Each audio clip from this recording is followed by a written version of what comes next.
Pokemon fans, Tamashi here, and today I'll be showing you my top 10 favorite Pokemon. For a long time I didn't have any favorites, because I really love all Pokemon. And while that's still true, there are some that have sentimental value to me more than others. It was really hard narrowing it down to my top 10, so I'm going to have quite a few honorable mentions as well. Anyway, let's get this countdown started. Kicking off the list at number 10 is a bit of an unusual choice. Nosepass and its evolution Probopass make it on the many people's least favorite list instead.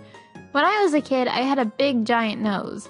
No, really, it was huge. I was super self-conscious about my nose, to the point where I'd wear my hair in my face just to cover it. But then Gen 3 came out, and the very first gym leader, Roxanne, had this strange little Pokemon that was basically a giant nose. At first I didn't really know what to think of it, but then I realized that if a Pokemon like Nosepass can use its giant schnoz to its advantage, maybe my big nose wasn't so bad either. I can empathize with Nosepass and Probopass in a way. People call them such ugly Pokemon, because they're just big noses.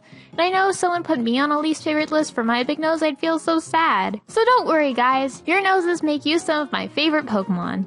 Number 9. Mew is special to me because the only Pokemon event I've ever attended in person was the download event for Mew in 2006 at Toys R Us. At the time, Pokemon wasn't so popular, so I thought I'd be the only one to show up. To my surprise, there were a ton of Pokemon fans in line for it. I was too shy to ask any of them to play it with me, but it made me really happy to see there were still so many Pokemon fans out there. Back then, event Pokemon like this were a big deal, and it was exciting to head down to the store to pick one up. Nowadays, it's not so special. Often you can just download mystery gift Pokemon from your own home. Mew has always been the one legendary Pokemon that truly felt mysterious and rare, and for that reason it's one of my favorite Pokemon.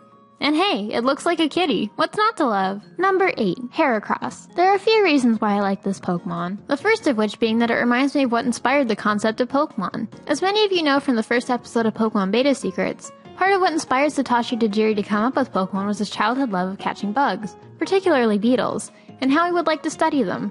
For a long time, bug types in the game were very underpowered, but Heracross with its Megahorn attack turned that all around.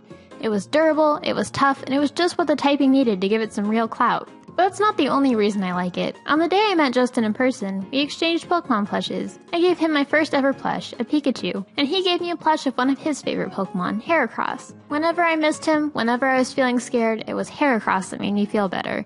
And so, it earned a spot as one of my favorite Pokemon. Number 7. You never forget your first Pokemon. And mine, like many kids who started with Red and Blue, was Charmander. Since I didn't know how to read when I first started playing Pokemon, I didn't know how to save either, so I started new games over and over and over again. Every single time I picked Charmander. And every single time I named it Sasha. Why Sasha? I honestly can't remember. I think I just liked the name. Eventually, when I figured out how to save the game, I played through the whole thing, and Sasha became a Charmeleon and then a Charizard. I even transferred it to my gold version when Gold and Silver came out, and it ended up being the first Pokemon I ever raised to level 100. Unfortunately, since the save battery ran out, Sasha is long gone, and even if I replace it, I can never get her back. But even so, her memory lives on, and to this day, because of Sasha, the Charmander line is one of my favorites, which is why it deserves number 7. Number 6. In spite of my love for Charmander though, one other starter Pokemon tops it. Oshawott, the Gen 5 water starter, has to be the cutest Pokemon yet. Ordinarily, I prefer weird Pokemon to cute ones, but Oshawott is the perfect mix of both.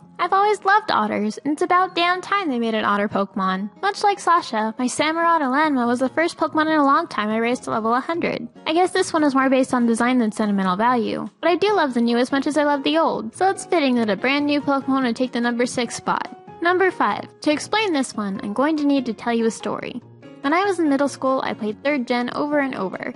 I'd start new save files, play through them, and then trade with myself and store all of my Pokemon on my Ruby version. Then I'd release what I didn't trade to Ruby and start a new save file. One of these times, one of the Pokemon I didn't trade to my Ruby was a Carvanha. When I went to release it, something weird happened.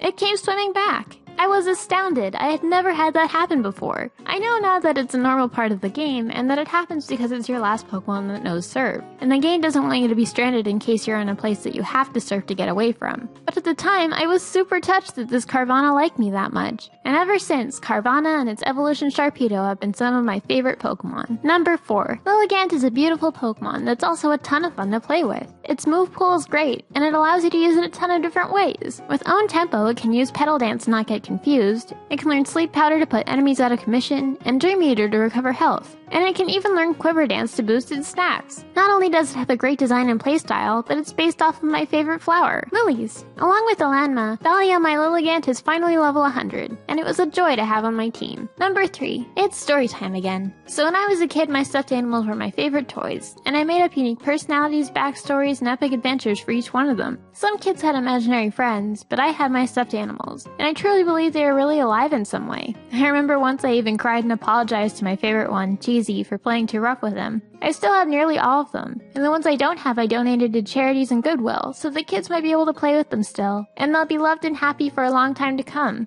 That's where Bannet comes in. Its Pokedex entry reads, "An abandoned plush doll became this Pokemon. They are said to live in garbage dumps and wander about in search of the children that threw them away. The thought of this just breaks my heart. Poor Bannet. If I could hug and take in every Bannet in the world, I would." Number 2. Mime Jr. and Mr. Mime. For a long time I was dead set against EV training. I thought the whole idea of competitive battling was terrible, particularly breeding for IVs in nature, and that it made Pokemon just numbers and not friends. I decided to try with my second playthrough of Heart Gold to EV train a team of randomly generated Pokemon, just so I could learn how. And the first Pokemon I ended up training was a Mime Jr. named Marcel. I didn't know about the new power items introduced in 4th Gen, so I only used Amacho Brace and Pokerus, and from the very start of the game I EV trained my entire team before I even got my first gym badge. So, did it turn them into numbers and stats and not friends? Actually, it did the exact opposite. After all the hard work getting it trained just right and maxing out its EVs, I felt closer to Marcel at the start of the game than I would to most of my Pokemon by the time I would finish a game normally. And since you can talk to your Pokemon and have them follow you, it really made Marcel feel like a true friend more than ever.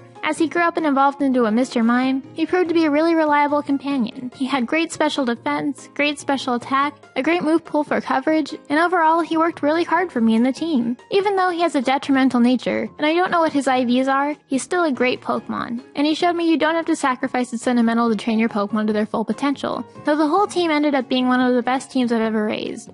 Marcel in particular stands out as one of my best friends. Before we get to the number 1 spot, I have a few honorable mentions I want to cover. These didn't quite make my top 10, but they're still among my favorites. First of all is a Pokemon often overlooked because it's the mascot of the series, Pikachu. Though a lot of people think it's cliché to like the little guy, there's a lot of good reasons to. For one thing, he was picked as the series mascot because of his gender-neutral appeal.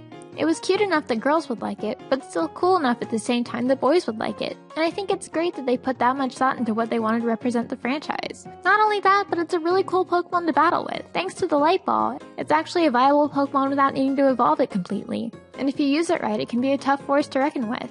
Proving that when it comes to battling, size doesn't always matter. Psyduck and I have a lot in common. We both get huge headaches. I wish mine could give me awesome powers like his though. Ladybug and Ledian are also among my favorites, because they remind me of my grandma. She always liked ladybugs a lot, and ladybugs always make me think of her. And my number 1 favorite Pokemon is, well, actually, it's a tie. Skitty and Meowth tie for the number 1 spot. Growing up, I had this wonderful kitty named Gypsy. She was there through all the good and bad growing up, and she was my baby. But sadly, she passed away in 2009 at the age of only 9 years old. I was completely devastated. No cat in Pokemon resembled her at the time, and I thought the one that acted the most like her was Skitty, so it became my favorite. For those reasons, Skitty is still among my favorites, but another kitty Pokemon has risen up in the ranks lately. When I was a kid, I was never fond of Meowth because he was one of the bad guys on the show. But now that I'm older, Meowth is actually tied with Skitty as my favorite Pokemon. And I can see it is not just the character from the anime, but as an individual Pokemon in its own right. Meowth is responsible for teaching me how to read, as the Pokemon Junior book featuring it was the first book I ever read all on my own. Reading opened up a whole new world of information for me, and if it wasn't for Meowth, I'd never have discovered my love for investigation and research, and my videos would never have been possible. So there you have it, my top 10 and then some favorite Pokemon. Remember, these are my personal picks, and I really love all Pokemon, so if I didn't pick one you like, I probably still like it too. Thank you for watching and stick around for more Pokemon videos. See ya!